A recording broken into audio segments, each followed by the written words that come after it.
3. Doa di dalam roh.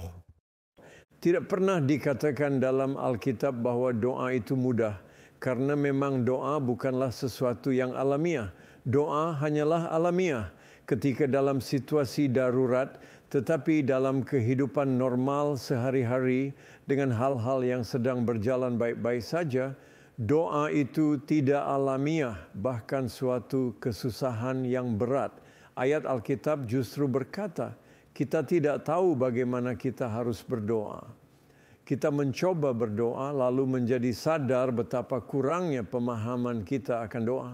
Tentu saja jika Anda belum pernah mencoba berdoa, Anda mungkin berpikir Anda bisa berdoa. Tetapi jika Anda sudah pernah mencoba berdoa, Anda tahu bahwa Anda tidak mampu berdoa. Kita membutuhkan pertolongan. Semasa kehidupan Yesus sebagai manusia, orang dapat mendatangi Yesus dan meminta pertolongannya. Orang mudah saja berkata, Tuhan, ajarlah kami berdoa, kami membutuhkan pertolongan. Namun saat Yesus meninggalkan bumi, dia berkata, lebih berguna bagi kamu jika aku pergi. Sebab jikalau aku tidak pergi, penolong itu tidak akan datang kepadamu. Dia akan menolongmu dengan lebih baik daripada yang aku dapat lakukan.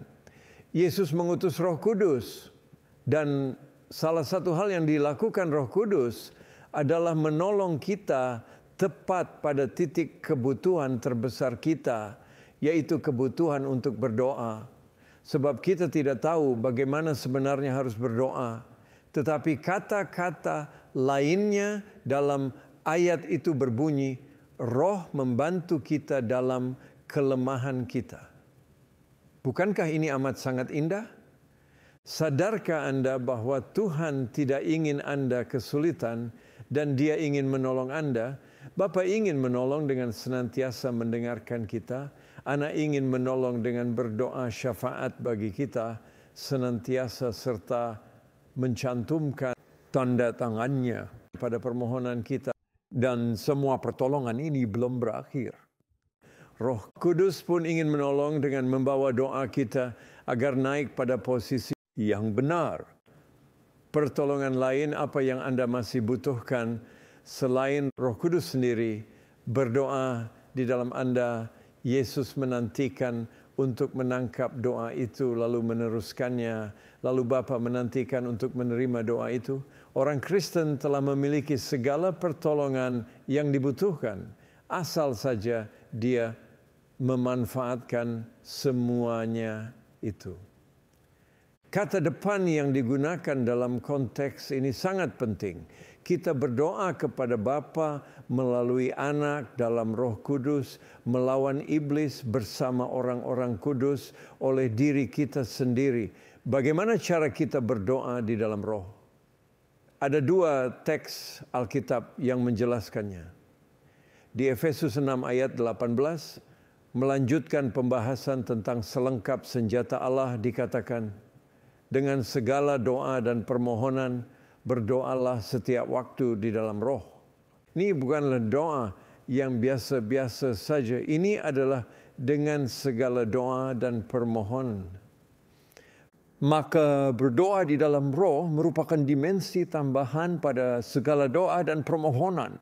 Mungkin kita tidak dapat menembus lebih daripada batasan segala doa dan permohonan kita, tetapi kini kita membahas dimensi tambahannya, yaitu berdoa di dalam roh dengan segala doa. Dengan kata lain, dimensi tambahan ini harus ada pada setiap doa lainnya.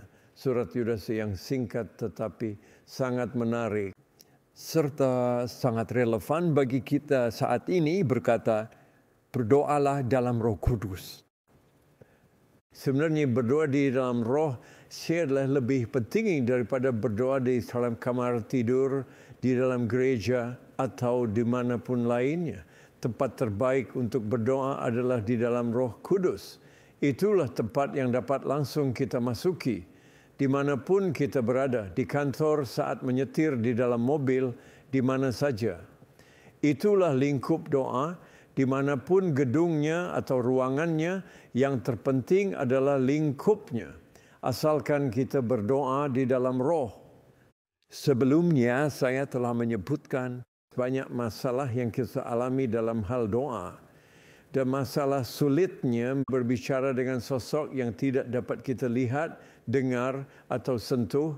Sulitnya mengetahui harus berkata apa saat sedang berdoa.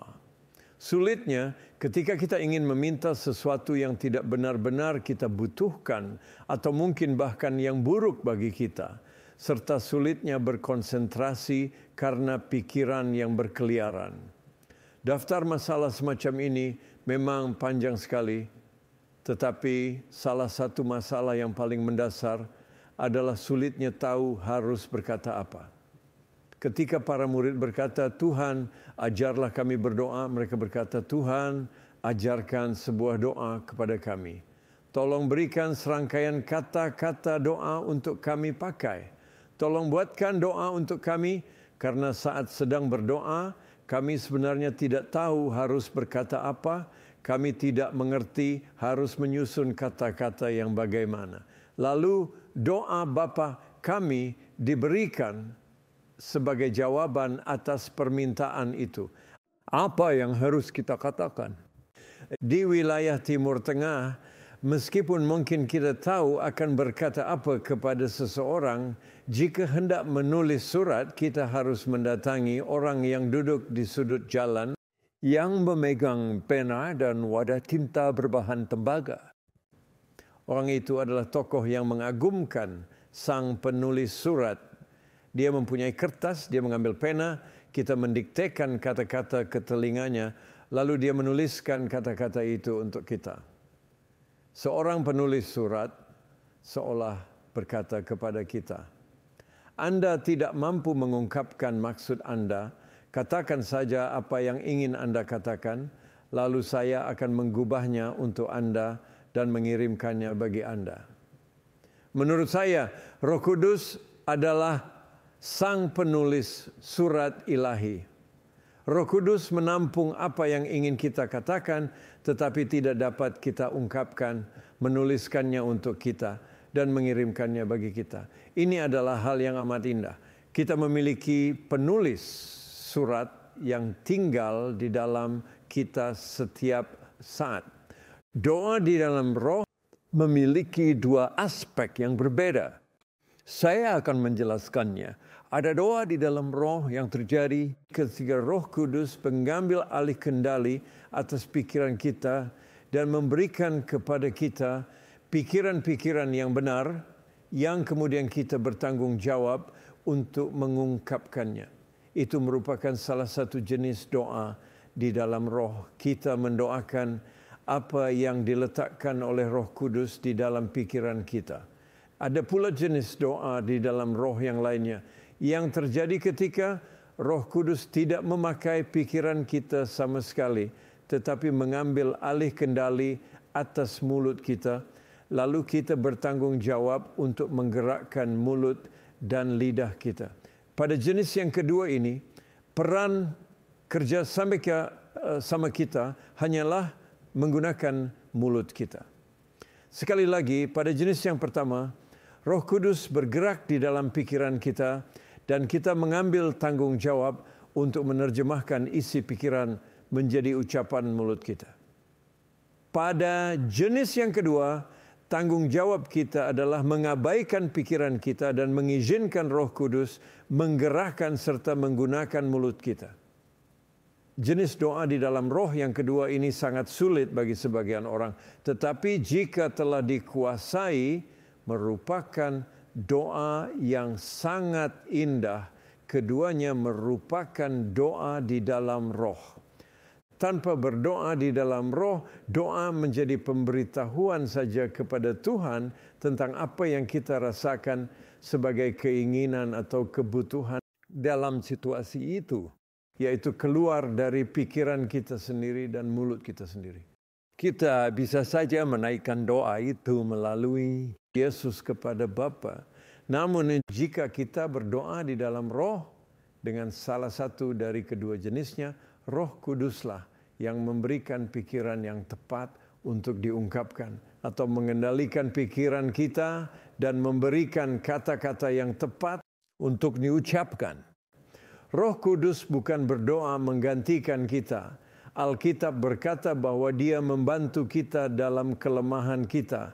Dia bukan mengambil alih tanggung jawab itu menggantikan kita. Ada satu masalah besar yang dialami banyak orang tentang berdoa di dalam roh. Seorang wanita terkasih pernah berkata kepada saya sudah lama berdoa untuk mendapat karunia doa di dalam bahasa lain. Saya pun bertanya, apa yang selama ini Anda lakukan? Dia bercerita, ya, saya berlutut di samping tempat tidur. Saya meminta berulang-ulang, lalu saya membuka mulut. Saya menunggu-nunggu agar ada sesuatu yang muncul, tetapi tidak ada apa-apa yang terjadi. Saya tidak kaget. Jika cara demikian itu juga Anda lakukan, Anda akan mengerti mengapa tepatnya tidak ada apa-apa yang terjadi. Roh Kudus tidak berdoa menggantikan kita. Dia menolong kita. Bahkan sebenarnya Dia berdoa bersama kita. Kita perlu bekerja sama dengan Dia untuk berdoa di dalam roh. Kata depan bahasa Yunani yang digunakan dalam Roma pasal 8 pada ayat yang berkata bahwa kita tidak tahu bagaimana sebenarnya kita harus berdoa. Dan roh membantu kita dalam kelemahan kita. Menunjukkan bahwa roh bukan membantu mengeluarkan kita dari kelemahan itu, melainkan Dia menolong kita di dalam kelemahan itu. Dan dengan adanya kelemahan itu, serta memampukan kita untuk mengatasi kelemahan itu. Itulah peran indah yang Roh Kudus lakukan. Sekarang, mari kita mengamati pengaruh Roh Kudus pada pikiran. Inilah yang saya sebut doa mental, yaitu doa di dalam pikiran. Ketika pikiran kita sepenuhnya terlibat dengan pemikiran-pemikiran sadar, yang dengan cara tertentu diletakkan oleh Roh Kudus di dalamnya, entah melalui suatu kesan, suatu beban di hati, suatu ingatan atau suatu situasi. Yang jelas Tuhan sendirilah, yaitu Roh Kudus yang telah meletakkannya di dalam pikiran kita untuk kita doakan. Ketika Anda tidak tahu apa yang harus didoakan, mengapa Anda tidak bertanya saja kepada Dia untuk memberitahu Anda hal-hal yang harus didoakan? Ketika Anda tahu ada orang yang memiliki kebutuhan tetapi Anda tidak tahu kebutuhannya itu, mengapa Anda tidak bertanya saja kepada Dia untuk memberitahu Anda kebutuhan orang itu? Anda akan takjub menemukan betapa seringnya Roh Kudus dapat meletakkan pemikiran tertentu di dalam pikiran Anda yang sangat tepat untuk orang itu, meskipun itu bukanlah kebutuhan yang tampak jelas di luar. Ketika kita berdoa di dalam roh dengan doa mental yang demikian, otak kita terlibat dan pikiran kita aktif. Roh Kudus menolong kita bukan hanya dengan pikiran, melainkan juga dengan hati dan kehendak, maka seluruh diri Anda digerakkan. Namun ada 3 masalah dalam hal ini. Yang pertama adalah masalah hati. Kadang kita tidak terlalu ingin berdoa. Sederhananya kita cenderung melakukan hal-hal yang ingin kita lakukan. Di mana ada kemauan, di situ ada jalan. Inilah masalah yang pertama, yaitu hati. Kita kurang ingin berdoa. Yang kedua, masalah pikiran. Pikiran kita cenderung berkeliaran kemana-mana, sulit berkonsentrasi. Saya pun sulit untuk tidak memikirkan pertandingan sepak bola kemarin. Masalah ketiga adalah soal kehendak. Ini semata-mata soal disiplin. Saya bisa mati-matian berusaha membangun keinginan dan perasaan. Saya bisa mati-matian berusaha menjaga pikiran untuk tetap berfokus. Dan saya bisa mati-matian berusaha mendisiplin kehendak saya. Namun keinginan, fokus pikiran dan tekad ini tidak akan mudah dikendalikan. Kita harus memiliki kepribadian yang sangat kuat untuk mengendalikannya. Dan tepat pada titik inilah Roh Kudus berkata, Izinkan aku menolongmu dalam ketiga masalah itu. Izinkan aku memberimu hasrat untuk berdoa, pengertian dalam doamu dan ketekunan dalam berdoa. Pernahkah Anda berpikir untuk meminta ketiga hal itu? Tuhan, berikan kepada saya gairah sehingga hati saya ingin berdoa, pengertian, supaya pikiran saya tahu apa yang harus didoakan, dan ketekunan supaya saya tetap berdoa dan meminta sampai menerimanya.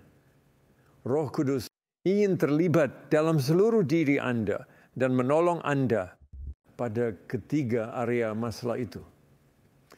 Kita akan selalu mengenali ketika orang berdoa di dalam roh, meskipun pikiran mereka sendiri terlibat juga dan sedang berpikir keras. Tandanya ada 3. Pertama, kehendak Bapa akan terjadi karena Roh Kudus menolong kita dalam kelemahan kita dan berdoa bersama kita menurut kehendak Bapa. Perhatikan sesuatu yang inti di sini. Jangan tambahkan kata-kata jika itu sesuai kehendakmu sebagai semacam penutup atau kalimat akhir wajib pada doa Anda. Sebaliknya, kita perlu mengenal kehendak Tuhan dan mendoakan kehendak Tuhan itu. Jika Anda berdoa di dalam roh, Anda akan mengenal kehendak Tuhan. Roh Kudus berdoa menurut kehendak Bapa, dan ketika Dia menolong pikiran Anda dalam berdoa, Anda akan mengenali kehendak Bapa dengan jelas di dalam pikiran Anda. Anda akan membuktikan bahwa itu kehendak Bapa. Itulah yang baik dan berkenan dan sempurna. Kedua, jika itu adalah doa di dalam roh, dan itu adalah doa mental, kemuliaan Yesus pun akan ada di situ. Ia akan memuliakan aku, kata Yesus tentang Roh Kudus. Anda akan menemukan bahwa orang yang berdoa di dalam roh, dalam pikirannya akan meninggikan Tuhan Yesus. Itulah perubahan lain yang Dia kerjakan pada pikiran orang yang berdoa di dalam roh. Ketiga, jika orang berdoa di dalam roh, roh akan memasukkan dalam doa itu bukan kata-kata indah yang patut dikutip atau dicatat, melainkan gema firman Tuhan. Karena Roh Kuduslah yang menulis Alkitab. Dia tidak mungkin menentang dirinya sendiri. Dia akan menghunus pedang roh itu dari ikat pinggang kebenaran setiap kalinya ketika orang berdoa di dalam roh. Nah, dapatkah kini Anda melihat lagi perbedaan antara doa orang tidak beriman meskipun mungkin amat sangat tulus dengan doa di dalam Roh Kudus? Orang yang tidak beriman akan mendoakan hal-hal yang dia rasa butuhkan saja. Dia akan mendoakan hal-hal yang diinginkannya, menyebut-nyebut Tuhan, bahkan mungkin berkata dalam nama Tuhan Yesus Kristus. Atau jika itu sesuai kehendakmu, tetapi pikiran orang yang berdoa di dalam roh jelas tentang kehendak Bapa dan kemuliaan anak dan kebenaran firman. Roh Kudus akan memunculkan ketiga tanda itu dalam doa. Itulah pertolongan yang Roh Kudus ingin berikan kepada kita pada tingkat mental.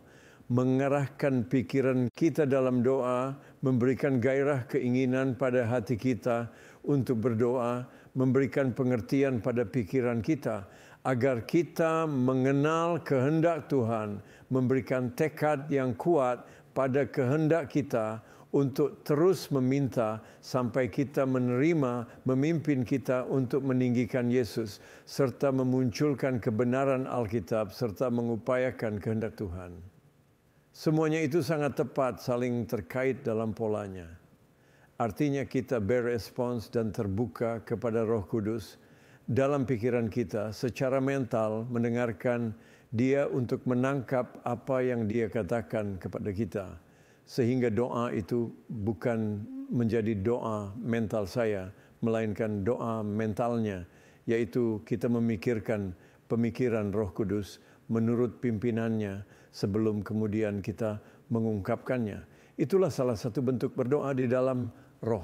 Anda akan dapat mengenalinya dalam pertemuan-pertemuan doa dan di perkumpulan di gereja. Bentuk lain berdoa di dalam roh kini telah makin dikenal oleh banyak orang Kristen. Dalam bentuk ini, seperti yang dikatakan Paulus, pikiran kita menjadi tidak berguna atau tidak menghasilkan apa-apa. Dengan kata lain, dalam bentuk doa di dalam roh yang demikian, tidak ada pikiran kita yang terlibat. Roh Kudus mengambil alih kendali pada tingkat yang lebih tinggi. Dia mengambil alih kendali pada area mulut dan dia mendoakan doa yang indah yang tidak pernah Anda pikirkan sebelumnya.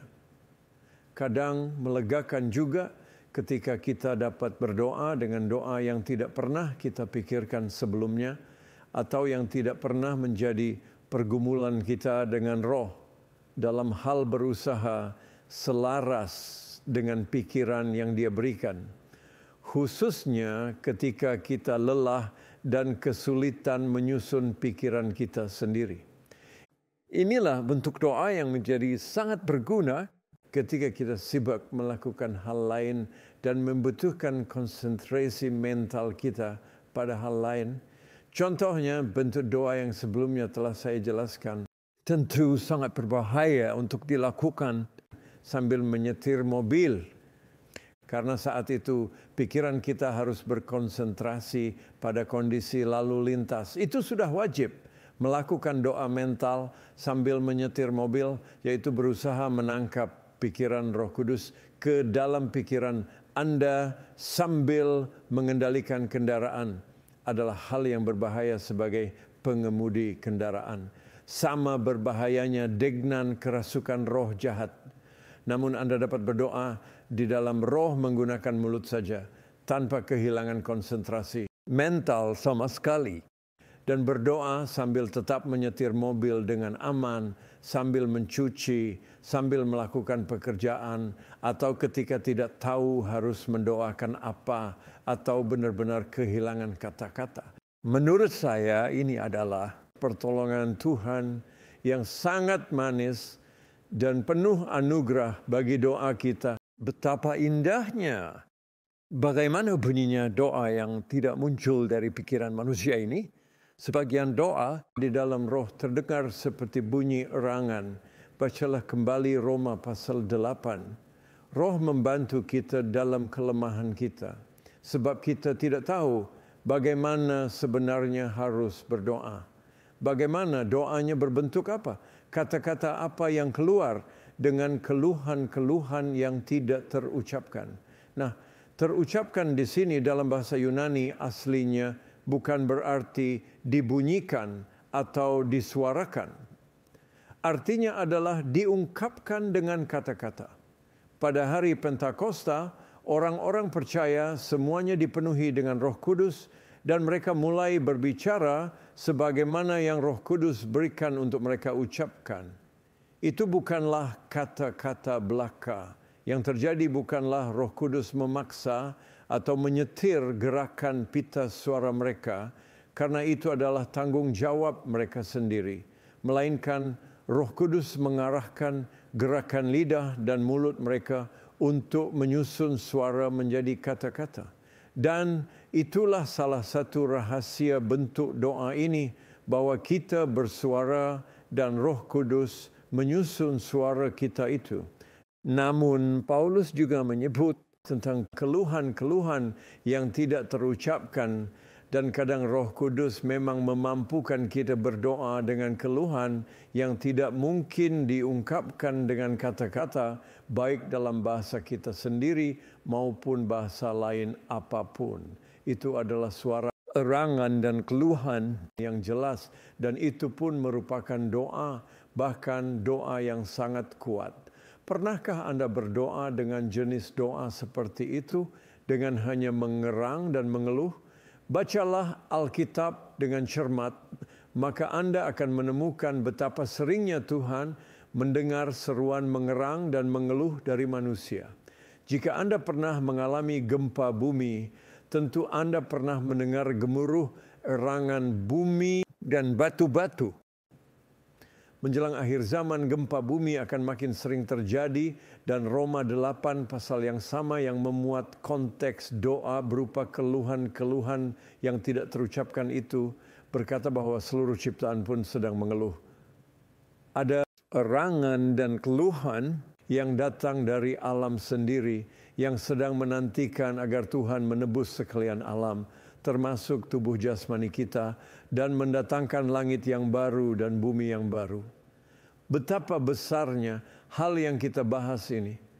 Apakah pikiran Anda pun siap dengan hal yang sebesar ini? Kadang kerinduan, beban, dan hasrat kita sangat dalam hingga tidak dapat kita ungkapkan dengan kata-kata. Bahkan Roh Kudus pun tidak dapat mengungkapkannya dalam kata-kata menggantikan kita, maka Dia memampukan kita untuk mengeluh dan mengerang. Itulah bentuk doanya. Bentuk doa lain dalam Alkitab yang keluar dari mulut, tetapi bukan keluar dari pikiran, adalah helaan napas. Pernahkah Anda memperhatikan bahwa ada helaan napas di dalam Alkitab dan bahwa Tuhan mendengarkan helaan napas itu? Pernahkah Anda menghela napas? Itu bisa jadi merupakan doa pula. Pengertian kita akan doa dapat menjadi terlalu sempit jika kita membatasinya dengan bentuk komunikasi verbal saja. Air mata juga merupakan bentuk doa tersendiri. Ketika kita tidak dapat berkata-kata lagi dan Roh Kudus tidak memberikan kata-kata itu, kadang kita tidak bisa berbuat yang lain selain menangis. Pernahkah Anda berdoa seperti itu sebelumnya tanpa kata-kata, hanya air mata? Di wilayah Timur Tengah, jika seseorang meninggal, keluarga dan kerabatnya menangis meratapi orang itu, lalu mereka menampung air mata ratapan itu dalam botol-botol kaca kecil. Saat pemakaman, mereka meletakkan botol-botol berisi air mata ratapan itu ke liang kubur mendiang, bukan karangan bunga. Menurut saya cara ini lebih bermakna daripada menggunakan karangan bunga. Pemazmur pun berkata, taruhlah air mataku di dalam kirbatmu, ya Tuhan. Itulah doa. Tuhan memiliki kirbat, botol untuk menampung tetesan air mata kita. Roh Kudus dapat memimpin kita untuk berdoa dengan segala bentuk doa, termasuk yang tidak terucapkan, yang tidak mungkin bisa diungkapkan dengan kata-kata. Erangan, keluhan, air mata, helaan napas, yang semuanya tanpa kata-kata. Kemudian ada bentuk doa lain yang tidak melibatkan pikiran kita, tetapi mengeluarkan kata atau frasa tertentu. Mari kita lihat beberapa contohnya. Abba misalnya. Pernahkah Anda menyerukan kata itu? Bukan ayah atau papa atau bapa atau kata lain yang merupakan terjemahannya ke dalam bahasa lain. Pernahkah Anda mendengar diri Anda sendiri benar-benar berkata, Abba? Alkitab berkata Roh Tuhan bersaksi bersama dengan roh kita bahwa kita adalah anaknya. Mengapa? Karena itu adalah roh anak Tuhan di dalam Anda yang sedang memakai mulut Anda untuk memanggil Bapanya sendiri dengan cara dan kebiasaannya sendiri, yaitu dalam bahasa Aram, Abba. Itulah sebabnya kata Abba tetap dipertahankan dalam bahasa Aram, sesuai aslinya dalam Alkitab terjemahan bahasa lainnya. Yang dimaksud bukanlah ketika kita berseru ayah atau papa atau bapa, melainkan ketika kita berseru Abba, yaitu Yesus berseru kepada Bapanya sendiri melalui mulut kita. Ketika kita berseru Abba seperti itu, kita dapat yakin kita adalah anak Tuhan. Ketika kita berseru Abba, kata kerjanya adalah berseru. Itu kata kerja yang digunakan dalam kisah saat para murid melihat Yesus berjalan di atas air. Lalu mereka ketakutan hingga terpaku dan berseru. Kata bahasa Yunani yang diterjemahkan menjadi berseru itu adalah krazein. Mereka berkrazein. Galatia pasal 4 menunjukkan bahwa saat kita berkrazein Abba, roh anaknya di dalam diri kita itu berseru memanggil Sang Bapa melalui mulut kita dalam bahasanya sendiri. Kata lain yang bisa keluar dalam doa adalah Maranatha, yang berarti datanglah Tuhan Yesus, datanglah kembali, datanglah segera. Pernahkah Anda mengucapkan kata itu di dalam doa tanpa memikirkannya lebih dahulu? Jika ya, itu berarti roh Tuhan yang melakukannya. Mari masuk ke intinya sekarang. Roh Kudus bukan hanya sanggup membuat kita mengerang dan mengeluh dan mengungkapkan kerinduan terdalam kita dengan semuanya itu, atau dengan helaan napas, dengan air mata, dengan kata tertentu yang keluar dari mulut kita dalam bahasa asli Yesus sendiri. Dia juga sanggup memberikan kemampuan sempurna dalam bahasa lain apapun kepada kita.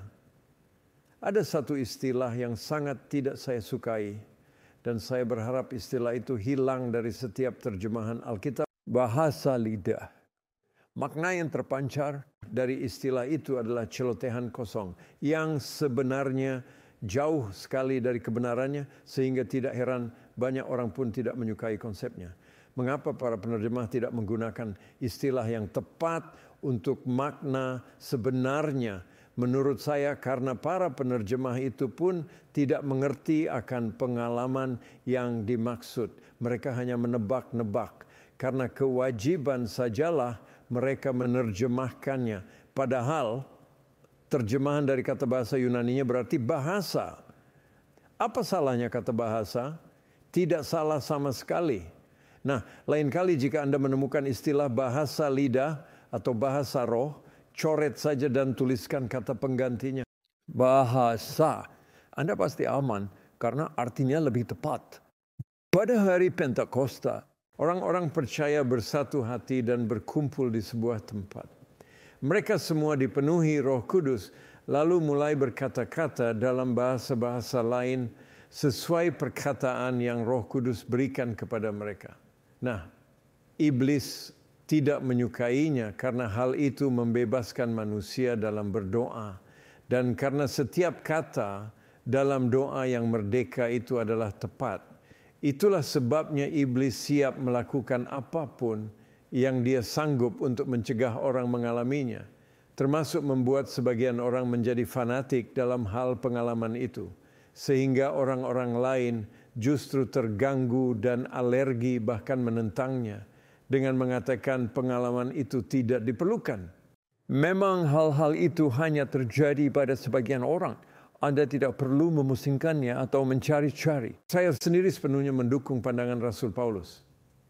Aku suka supaya kamu semua berkata-kata dengan bahasa lidah, terutama orang-orang yang memiliki kapasitas mental yang lebih besar daripada yang lain. Saya sangat berharap Anda dapat memahami betapa sederhananya urusan ini, menyerahkan mulut kita kepada Tuhan dan mengizinkan Dia berdoa melalui kita, serta membiarkan diri kita bebas dalam doanya itu. Itulah doa yang setiap katanya disediakan dari Tuhan bagi kita. Saat anak kita masih kecil dan kita sebagai orang tuanya berulang tahun, bukankah kita suka memberinya uang untuk membeli hadiah ulang tahun untuk kita? Kebanyakan orang tua melakukan hal semacam itu. Nah, Tuhan pun sama. Dia berkata, "Ini kuberikan sebuah doa untuk engkau berdoa kepadaku." Doa semacam itu hanya dialami oleh mereka yang siap menjadi seperti anak kecil dan siap belajar untuk berkata-kata dalam bahasa bayi. Dan itu merupakan karunia yang sangat indah. Saya ingatkan kepada orang-orang yang mengejek dan menentangnya. Inilah karunia pertama yang Tuhan berikan kepada gerejanya. Kepada orang-orang yang mengatakan ini adalah karunia yang paling rendah, saya katakan bahwa ini adalah karunia yang terbaik untuk siapapun yang mulai mempraktikkan karunia rohani. Ini adalah karunia yang sangat indah. Orang-orang percaya itu telah berkumpul setiap hari untuk berdoa bersama. Mereka telah menjadi jemaat doa. Bayangkan saja 120 orang berkumpul setiap hari untuk berdoa. 10 hari berturut-turut mereka telah berkumpul setiap hari untuk berdoa dan mereka telah melakukan doa mental dengan pikiran mereka. Namun pada hari Pentakosta mereka berpindah dari doa mental ke doa yang sama sekali berbeda ketika Tuhan mengendalikan mulut mereka bukan pikiran mereka dan mencurahkan roh-Nya. Mereka terbebas dan mereka memuji-muji Dia. Ini merupakan karunia yang utamanya diberikan untuk doa pribadi. Saya akan senang sekali jika kita semua berbahasa lidah, tetapi saya tetap teguh bertahan pada posisi yang sama dengan Rasul Paulus. Dengan penuh keyakinan, saya lebih suka berbicara di gereja dengan 5 kata yang dipahami oleh jemaat daripada berbicara dengan 10.000 kata dalam bahasa lain yang tidak dipahami. Saya tegas dalam posisi ini dan ini Alkitabiah. Dalam hal ini, saya yakin kegunaan utama karunia bahasa lidah adalah menolong saya agar bebas ketika saya sedang berada dalam kebuntuan. Ada banyak kasus penyalahgunaan bahasa lidah, bahkan penggunaan bahasa lidah yang palsu. Saya pernah menyaksikan ini langsung di Selandia Baru ketika ada orang di hadapan publik memamerkan karunia yang menurut dirinya dia miliki, tetapi lalu terbukti berasal dari setan. Orang itu berkata-kata dalam bahasa Maori dan kami yang hadir mengetahuinya karena ada orang-orang Maori juga yang hadir di situ. Tetapi ditemukan bahwa perkataan itu berisi hujat dan ucapan-ucapan najis. Itu pemalsuan. Ingat, iblis hanya memalsukan sesuatu yang ada versi aslinya. Iblis tentu tidak ingin repot-repot memalsukan sesuatu yang tidak ada. Ada batasan-batasan Alkitabiah yang tegas untuk penggunaan karunia bahasa lidah di tengah-tengah kumpulan orang. Karena jika saya berdoa dalam bahasa lidah, bahasa lain, sambil berkhotbah, tentu itu tidak ada gunanya selain untuk diri saya sendiri. Bahasa lidah akan membangun diri sendiri, membebaskan pengucapnya, tetapi tidak akan memberi manfaat sama sekali kepada orang lain kecuali jika ditafsirkan. Itulah sebabnya perlu ada lingkaran doa dalam hal itu dengan batasan maksimal 2 atau sebanyak-banyaknya 3 orang yang mengucapkannya dalam sebuah pertemuan kumpulan. Di sisi lain, saya ingin membantu Anda dalam hal doa pribadi yang rahasia ini pula, bukan hanya dalam hal doa di tengah-tengah kumpulan dengan orang lain. Doa rahasia ini pun merupakan karunia yang utama. Saya telah membaca banyak buku tentang kehidupan Rasul Paulus. Sebagian di antaranya memuat bab mengenai kehidupan doanya, dan memang kehidupan doanya luar biasa. Para penulis buku itu merangkum dari surat-surat tulisan Paulus, pemikiran-pemikirannya dalam hal doa dan hal-hal yang dia doakan, agar para pembacanya dipenuhi dengan kepenuhan Tuhan, agar mereka dapat mengalami betapa panjangnya dan lebarnya dan tingginya kasih Tuhan itu. Namun saya melihat bahwa sisi pengalaman doa dalam bahasa lidah ini terabaikan dalam buku-buku tentang Paulus itu. Yang mengagumkan, Paulus berkata dalam salah satu suratnya kepada jemaat di Korintus, jemaat aliran Pentakosta, yang khas termasuk dengan segala kekurangannya dan penyalahgunaan karunia-Nya. Aku mengucap syukur kepada Allah bahwa aku berkata-kata dengan bahasa lidah lebih daripada kamu semua. Disitulah kita temukan rahasia kuasa Paulus. Bagaimana mungkin Paulus bisa melewati segala sesuatu, dirajam batu, mengalami kapal karam, dipukuli, dicambuk 39 kali dalam berbagai kejadian. Bagaimana dia bertahan, bagaimana dia bisa tetap kuat di dalam dirinya sendiri.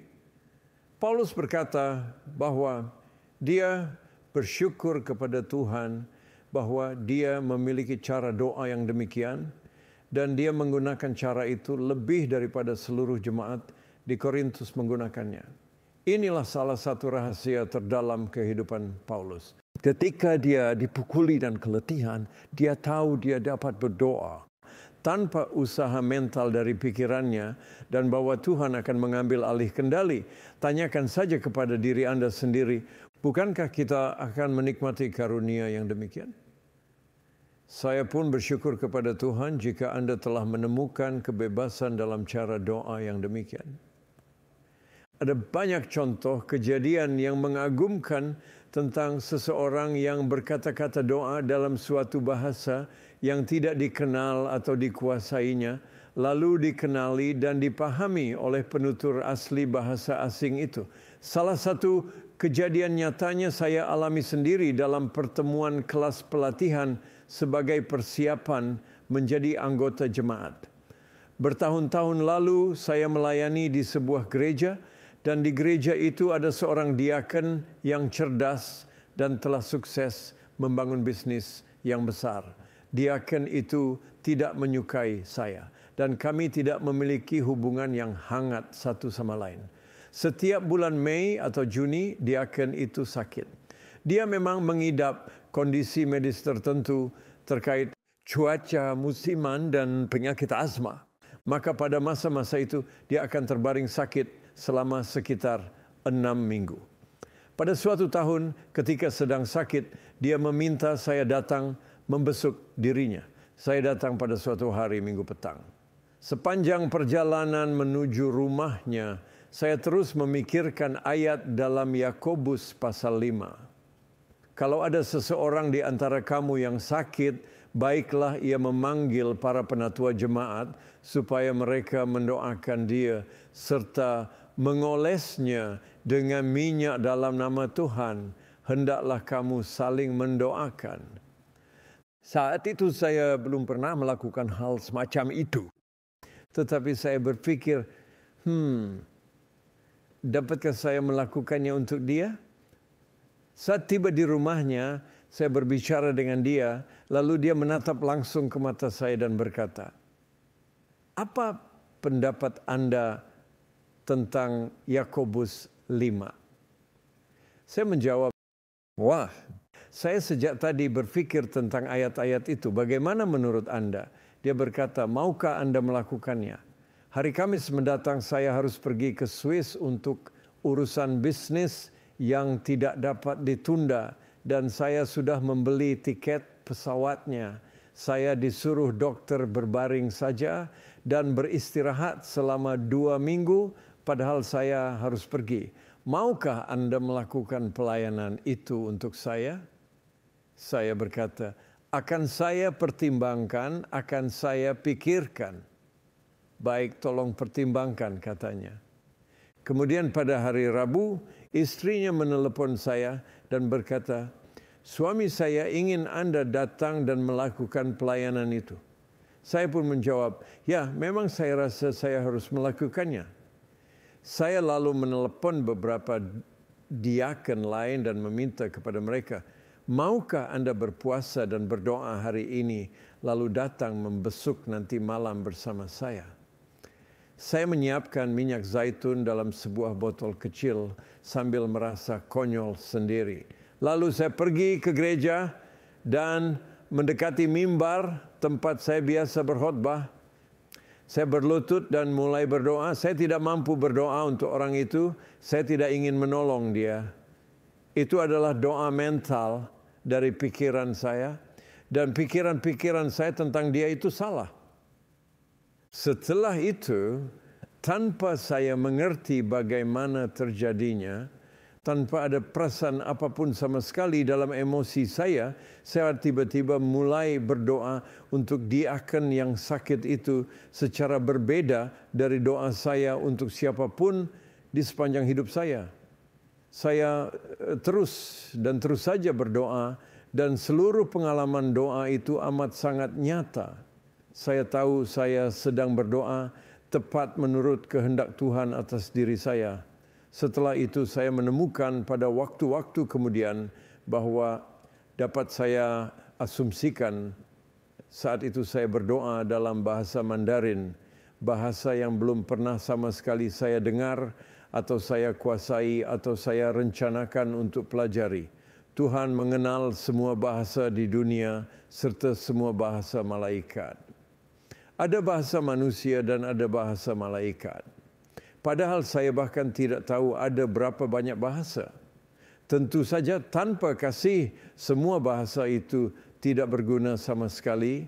Dan saat digunakan di tengah-tengah kumpulan orang, bahasa itu perlu ditafsirkan. Setelah itu saya melihat jam tangan saya dan langsung mengira pengaturannya salah karena terlalu cepat 1 jam. Sebenarnya yang terjadi adalah saya telah berdoa selama 1 jam tanpa saya sendiri sadari. Saya tetap tidak merasakan perasaan apapun, tetapi sebenarnya saya telah berdoa. Maka saya berpikir masih ada waktu setengah jam saya akan melanjutkan berdoa. Tentu saja bahasa lain tadi kembali mengalir dan saya mampu berdoa. Untuk diaken itu, pengalaman itu sangat indah dan melegakan karena pikiran saya damai dan sepenuhnya beristirahat. Pada malam harinya saya mengunjungi si diaken itu. Dan kami menumpangkan tangan atas dia serta menuangkan minyak atas kepalanya. Dia terbaring di sana dalam kondisi pucat pasi dan sakit. Kami saling mengaku dosa dan mengalami pengalaman yang indah. Tahukah Anda apa yang terjadi setelah kami selesai melakukan semua itu? Tidak ada apa-apa yang terjadi. Diaken itu tetap berbaring saja. Dia bahkan tidak sanggup duduk. Itulah ujian penting saya yang pertama. Saya lalu berdiri, memandang dia dan berkata, "Oke, Jimmy, kami telah melakukan segala hal yang kami dapat lakukan, segala hal yang dikatakan dalam Alkitab. Apakah tiket pesawat Anda masih siap dipakai untuk perjalanan besok?" "Ya," jawabnya. "Baik," kata saya akan mengantar Anda ke bandara besok. Kemudian saya pulang dan malam itu saya tidak bisa tidur sama sekali. Keesokan paginya saya tidak berani menelepon diaken itu. Saya berusaha mempersiapkan khotbah saja, tetapi tidak mampu berkonsentrasi juga. Lalu telepon saya berbunyi dan suara si penelepon berkata, "Apakah Anda siap mengantar saya ke bandara?" Saya bertanya balik, "Oh, apakah Anda sudah baik-baik saja, Jimmy?" "Saya aman," katanya. "Anda sudah ke dokter?" Saya bertanya lagi, "Sudah, dan dokter bilang saya boleh pergi," jawabnya. "Bahkan saya tadi juga sudah pergi ke tempat pangkas rambut. Saya potong rambut. Pemangkas rambutnya bilang rambut saya agak berminyak dan menawari saya untuk dikeramas juga." Menariknya, dalam obrolan dengan pemangkas rambut itu, Jimmy jadi bisa menceritakan kesembuhannya. Nah, ada 2 hasil yang saya juga bisa ceritakan kepada Anda. Yang sederhana tetapi indah. Pertama, sejak saat itu Jimmy tidak pernah lagi terganggu oleh penyakit demam musiman dan asma. Kedua, dan menurut saya ini yang jauh lebih indah, kami sekarang bersahabat baik. Ketika Tuhan menyuruh saya datang ke Guilford dan saya merasa tertimpa dilema yang besar serta tercabut dari akar, orang pertama yang saya datangi untuk bercerita adalah Jimmy, sang diaken itu. Itulah pengalaman saya menemukan jenis doa di dalam roh yang Tuhan ingin untuk Dia tolong bagi kita. Jika ada orang bertanya, "Haruskah saya berdoa dengan cara itu?" Pertanyaan itu salah. Pertanyaan itu seharusnya diawali dengan bolehkah, bukan haruskah. Roh Kudus tidak akan memaksa kita melakukan apapun yang kita sendiri tidak inginkan. Saya suka sekali jika ada orang yang bertanya, bolehkah saya? Sayangnya, sebagian orang rela susah payah kabur menghindari hal-hal yang belum diketahui, yang bagi mereka terkesan aneh, atau yang sekadar belum mereka pahami. Padahal segala pemberian yang diturunkan dari surga adalah baik dan sempurna, dan doa ini pun merupakan pemberian yang diturunkan dari surga. Jangan biarkan iblis menghasut Anda dengan pemahaman yang salah. Mencegah dan menghentikan kita berdoa dengan cara yang Tuhan inginkan untuk kita gunakan adalah pekerjaan iblis. Dan memang musuh kita itu akan berusaha menanamkan segala macam skenario aneh demi menjauhkan Anda dari doa ini. Pertanyaan praktisnya, bagaimana caranya? Saya akan menjawabnya dengan dua kata, dan saya merujuk pada kedua bentuk doa di dalam roh, baik yang melibatkan pikiran kita maupun yang tidak. Supaya tenang karena ada dasar Alkitab yang jelas, saya sebutkan ayatnya dalam 1 Korintus 14. Paulus berkata, "Aku akan berdoa dengan rohku, tetapi aku akan berdoa juga dengan akal budiku. Aku akan menyanyi dan memuji dengan rohku, tetapi aku akan menyanyi dan memuji juga dengan akal budiku." Ada dua jenis doa, dan Paulus menunjukkan kepada kita bahwa dia melakukan kedua-duanya. Waspadai orang-orang yang hanya berdoa dengan bahasa lidah tanpa pernah berdoa dengan akal budi pikiran. Dan waspadai pula orang-orang yang hanya berdoa dengan akal budi pikiran tanpa pernah berdoa di dalam roh. Kembali lagi, bagaimana caranya? Ada dua kata jawabannya, minta dan terima. Setiap orang yang menerima pertolongan dalam doa pada awalnya meminta lebih dahulu. Ada sebuah ayat dalam Lukas pasal 11 yang tidak mungkin berlaku pada orang tidak percaya karena mereka bahkan tidak mengenal Roh Kudus. Ayat yang menyuruh orang untuk meminta Roh Kudus ini hanya berlaku pada orang percaya. Para pakar teologi berkata orang Kristen pasti telah memiliki Roh Kudus. Benar, kita telah memiliki pribadi Roh Kudus, tetapi kita selalu bisa meminta Dia menyatakan diri lebih dalam lagi.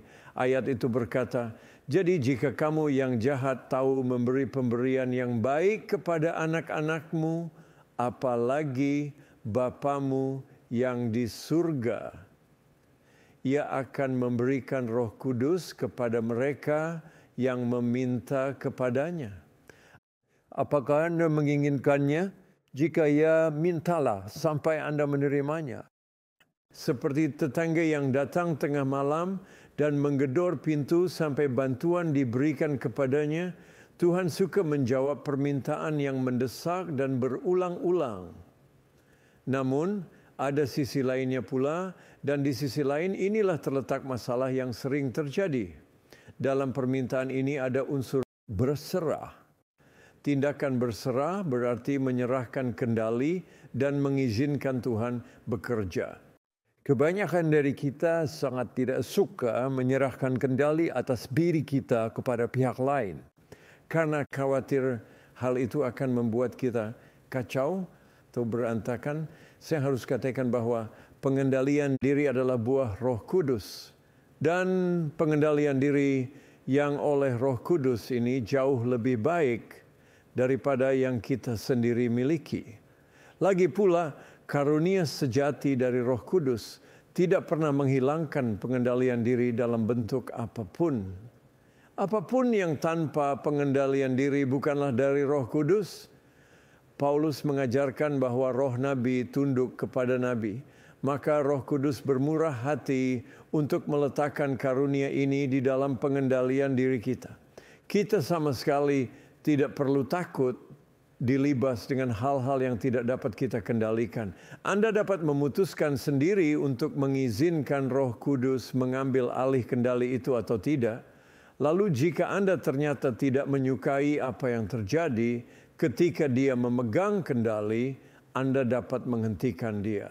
Namun biasanya kita justru tidak akan ingin menghentikan Roh Kudus. Berikutnya kita akan merenungkan cara menerima. Jika saya memegang dan mengulurkan sebatang permen coklat, tentu Anda tahu cara untuk menerimanya, bukan? Saya akan berkata, Ini coklatnya, minta saja, maka Anda akan mendapatkannya. Tentu Anda akan mengerti bahwa Anda perlu mendekat dan mengambilnya. Saya pernah berkhotbah untuk jemaat anak-anak di gereja. Saat itu saya menjelaskan kasih karunia. Saya memegang sebatang permen coklat dan berkata, ini coklatnya untuk anak pertama yang datang ke depan dan mengambilnya. Tidak ada satu anak pun yang bergerak, mereka semua menatap ke depan sampai akhirnya salah satu anak lelaki yang sangat nakal berlari ke depan. Mengambil coklat itu dengan cepat lalu berlari kembali ke belakang. Dia menerima apa yang saya tawarkan itu. Masalah terbesar dengan banyak orang adalah mereka meminta tetapi tidak pernah menerima yang diminta. Menerima perlu tindakan aktif mengambil sesuatu. Artinya kita perlu mengatasi rintangan psikologis, misalnya kekhawatiran kita untuk mendengar diri kita sendiri mengeluarkan suara-suara yang tidak kita pahami. Itu rintangan serius. Kita harus melakukannya saja sampai berhasil melewati rintangan itu. Sebagian orang mendapat pengalaman yang lancar karena tidak pernah mengalami rintangan itu. Mereka membuka mulut dan mulai bersuara begitu saja. Namun banyak orang harus bertahan dengan berbicara sendiri saja sampai Tuhan membawa mereka melewati rintangan itu. Saat itulah Tuhan memberikan bahasa yang baru kepada mereka dan Dia akan membuat mereka fasih dalam bahasa baru itu. Mungkin awalnya bahasa baru itu terasa seperti bahasa bayi karena bunyinya tidak pernah terdengar keluar dari mulut mereka sendiri. Tetapi ketika mereka terus mengucapkannya, mereka akan menemukan ada bahasa yang memiliki tata bahasa, struktur, dan lain-lain. Itulah bahasa surgawi dari Tuhan yang diberikannya untuk kita berbicara dengan dirinya. Gambarannya mirip dengan situasi ketika Petrus berada di perahu dan berkata kepada Yesus, "Bisakah aku berjalan di atas air?" Yesus tidak menjawabnya dengan menyuruh Petrus mengambil Alkitab, mengklaim janji-janji Tuhan yang tertulis di dalamnya, lalu berlutut di perahu dan berdoa dan berdoa terus-menerus. Tidak, Yesus justru mengajak Petrus untuk datang mendekatinya dan melakukan saja hal itu. Yesus memang selalu melakukan hal semacam itu. Kepada pria yang terbaring di atas tilam, Yesus berkata, "Bangunlah dan angkatlah tilammu." Dia tidak menyuruh pria itu membaca Alkitab dan merenungkan janjinya lalu berdoa terus-menerus. Dia menyuruh pria itu langsung melangkah saja. Itulah cara kerja munculnya karunia rohani. Kita tidak akan tahu kita memiliki karunia kesembuhan sampai kita benar-benar bertindak dan menumpangkan tangan atas seseorang yang sakit. Ketika roh kita menerima kesan yang kuat bahwa kita dapat melakukan sesuatu, mengapa tidak melangkah saja keluar dari perahu dan melakukannya? Demikian itulah cara kerja munculnya karunia rohani. Itulah cara kita menerimanya. Alkitab tidak berkata bahwa karunia Roh Kudus itu seperti permainan piano yang ahli, tetapi mari kita andaikan saja demikian. Bagaimana Anda tahu Anda telah memiliki keahlian itu? Hanya ada satu cara untuk mengetahuinya. Anda harus duduk di hadapan sebuah piano, memainkan jari-jari Anda pada tuts piano dan bermain saja. Anda akan langsung tahu seberapa Anda telah memiliki keahlian itu. Saya ingin bercerita tentang Muriel Shepherd. Dia seorang konduktor kelompok paduan suara London Emmanuel Choir, menggantikan mendiang suaminya Edwin yang sebelumnya menjadi konduktor semasa hidupnya. Pada suatu malam, Edwin dan Muriel meminta agar Tuhan mencurahi dan memenuhi mereka dengan rohnya. Saat itu Muriel sama sekali tidak bisa bermain piano, sama sekali tanpa bantuan lembar partitur. Sebagian pemusik mampu bermain musik dengan atau tanpa lembar partitur, tetapi kebanyakan mengandalkan salah satu dari pendengaran atau penglihatan, dan Muriel adalah pemusik yang mengandalkan penglihatan.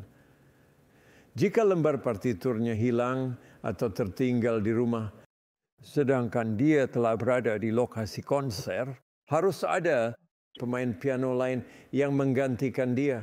Namun, setelah dipenuhi Roh Kudus, Muriel meminta kepada Tuhan, Tuhan, maukah Engkau memberikan kepadaku karunia bermain piano dengan pendengaranku? Tengah malam itu Tuhan berkata, aku sudah memberikan karunia itu kepadamu. Seketika itu Muriel turun ke lantai bawah, lalu duduk di depan pianonya. Tidak ada lembar partitur di depan tuts piano, tetapi dia bisa bermain piano. Sejak saat itu, dia bermain piano tanpa bantuan lembar partitur lagi.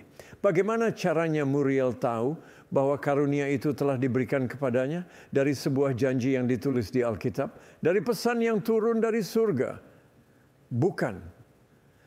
Muriel tahu ketika dia turun ke ruang tengah itu lalu memainkan jari-jarinya pada tuts piano. Demikianlah cara kita tahu pula segala karunia lainnya, termasuk karunia berdoa di dalam roh. Kita meminta, Tuhan, saya lemah, saya butuh pertolongan-Mu, saya butuh Roh Kudus. Karena saya tidak sanggup berdoa seperti yang seharusnya saya berdoa. Lalu terimalah karunia itu dan katakan, Tuhan, saya percaya bahwa saat saya berdoa, jika Anda melakukan doa mental dengan pikiran Anda, Engkau akan meletakkan pemikiran-pemikiran yang tepat di dalam pikiran saya yang akan memuliakan Engkau. Maka Yesus akan dipermuliakan dan rohnya akan menunjukkan kebenaran dari dalam firman-Nya. Namun tolong jangan berhenti di titik itu saja. Ada pula jenis doa lainnya yang Anda dapat meminta, Tuhan, saya sangat lelah malam ini dan pikiran saya tidak mampu berpikir lagi. Tuhan, inilah mulut saya akan bersuara saja. Tolong berikan ucapan dan kata-katanya sehingga hasil yang keluar adalah doa. Atau, Tuhan Roh Kudus, tolong saya untuk berseru atau mengeluh atau mengerang. Yang pasti, tolong saya untuk berdoa Roh Kudus.